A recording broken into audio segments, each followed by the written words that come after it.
भारत और समकालीन विश्व एक, इतिहास और बदलती दुनिया। खंड 2, जीविका, अर्थव्यवस्था एवं समाज, वन्य समाज एवं उपनिवेशवाद। तो चलिए बच्चों, अभी हम लोग इस पाठ के अगले विभाग में प्रवेश कर चुके हैं। तो चलिए आगे बढ़ते हैं। अपने स्कूल और घर में हम लोग अगर चारों ओर नजर दौड़ाकर उन सभी वस्तुओं को पहचाने जो जंगल की है, जो जंगल से बनी हुई हमारे घर में आती है, जंगल से बनी नहीं लेकिन जो जंगल के लकड़ी है उस लकड़ी से बनकर हमारे घर में आती है, तो ऐसी कौन सी वस्तुएं हैं? तो देखते हैं।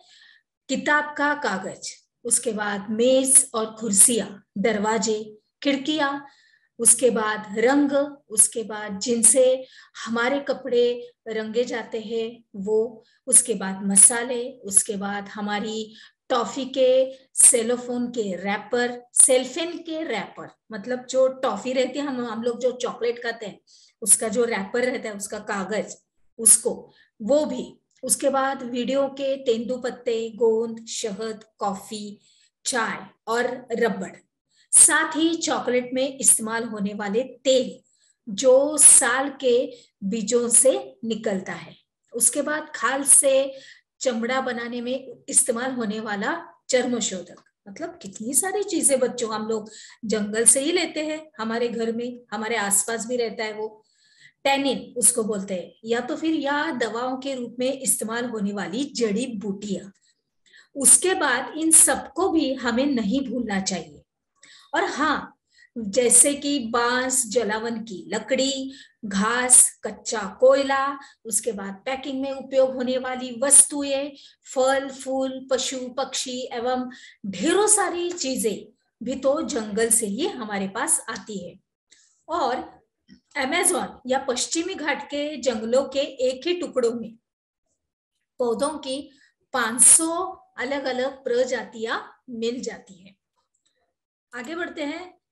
अभी यह विविधता तेजी से लुप्त होती जा रही है। औद्योगिकरण के दौर में, जैसे औद्योगिकरण जाता होता है तो उसके दौरान में सन 1700 से लेके सन 1995 के बीच में 139 लाख वर्ग किलोमीटर जंगल, यानी दुनिया के कुल क्षेत्रफल का 9.3% भाग औद्योगिक इस्तेमाल, खेती बाड़ी, उसके बाद चरागाहों और ईंधन की लकड़ी के लिए साफ कर दिया गया है।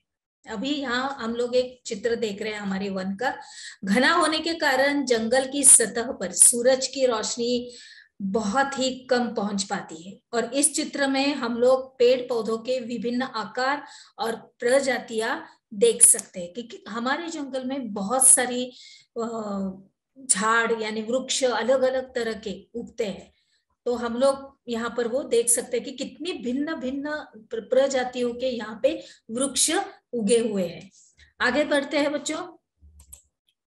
वनों का विनाश क्यों? अभी क्यों वनों का विनाश होता है? वनों के लुप्त होने को सामान्यतः वन विनाश कहते हैं। अभी वन विनाश कोई नई समस्या नहीं है, वैसे तो यह प्रक्रिया कई सदियों से चली आ रही थी अभी, लेकिन औपनिवेशिक शासन के दौरान इसने कई अधिक व्यवस्थित और व्यापक रूप ग्रहण कर लिया है। तो चलिए आइए भारत में वन विनाश के कुछ कारणों पर हम लोग गौर करते हैं। तो चलिए, जमीन की बेहतरी, यानी कि सन 1600 में हिंदुस्तान के कुल भूभाग के लगभग छठे हिस्से पर खेती होती थी। अभी आज यह आंकड़ा बढ़कर आधे तक पहुंच गया है, और इन सदियों के दौरान जैसे जैसे आबादी बढ़ती गई और खाद्य पदार्थों की मांग में भी वृद्धि होती गई, वैसे वैसे किसान भी जंगलों को साफ करके खेती की सीमाओं को विस्तार देते गए। अभी औपनिवेशिक काल में खेती में तेजी से फैलाव आया है। आगे बढ़ते हैं बच्चों। अभी हम लोग यहाँ पर एक देखते हैं कि जैसे कि अमेरिकी आदिवासी समूह जो इन विशाल उत्तर अमेरिकी मैदान में रहते थे, अभी यहाँ पर अत्यंत ये जो पूरा इलाका था वो एकदम वैविध्यपूर्ण था। वो मक्का उगाते थे, उसके बाद शिकार भी करते थे, जंगली पौधों की वहां पे खोज भी रहती थी। ये सब कुछ ऐसा भरा पूरा जंगल का चित्र हम लोग यहाँ पर अभी देख रहे हैं। आगे बढ़ते हैं बच्चों। अभी पहले अंग्रेजों ने व्यावसायिक फसलों जैसे कि पटसन है, गन्ना, गेहूं, कपास के उत्पादन को जमकर प्रोत्साहित किया था और 19वीं सदी के यूरोप में बढ़ती शहरी आबादी का पेट भरने के लिए खाद्यान्न और औद्योगिक उत्पादन के लिए कच्चे माल की जरूरत थी। अभी लिहाजा इन फसलों की मांग में इजाफा हो गया। अभी दूसरी वजह यह थी कि 19वीं सदी के शुरुआत में औपनिवेशक सरकार ने जंगलों को अनुत्पादक समझा। क्या समझा? अनुत्पादक, यानी कि किस तरह से, मतलब ये एक उत्पादित ऐसा हमारा ये सब कुछ जंगल है, और उनके हिसाब से इस व्यर्थ के बियाबान पर खेती करके उससे राजस्व और कृषि उत्पादों को पैदा किया जा सकता था और इस तरह राज्य की आय में बढ़ोतरी की जा सकती थी। अभी यही वजह थी कि 1880 से लेके 1920 के बीच में खेती योग्य जमीन के क्षेत्रफल में 67 लाख यानी कि 67 लाख हेक्टेयर की बढ़त हो गई। अभी खेती के विस्तार को हम विकास का सूचक मानते थे। अभी लेकिन हमें यह नहीं भूलना चाहिए कि जमीन को जोतने के लिए पहले जंगलों की कटाई करनी पड़ती है, और कटाई करने के बाद आपको तो मालूम है क्या होता है।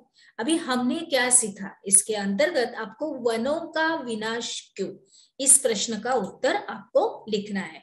तो चलिए बच्चों, अभी हम लोग आगे बढ़ते हैं।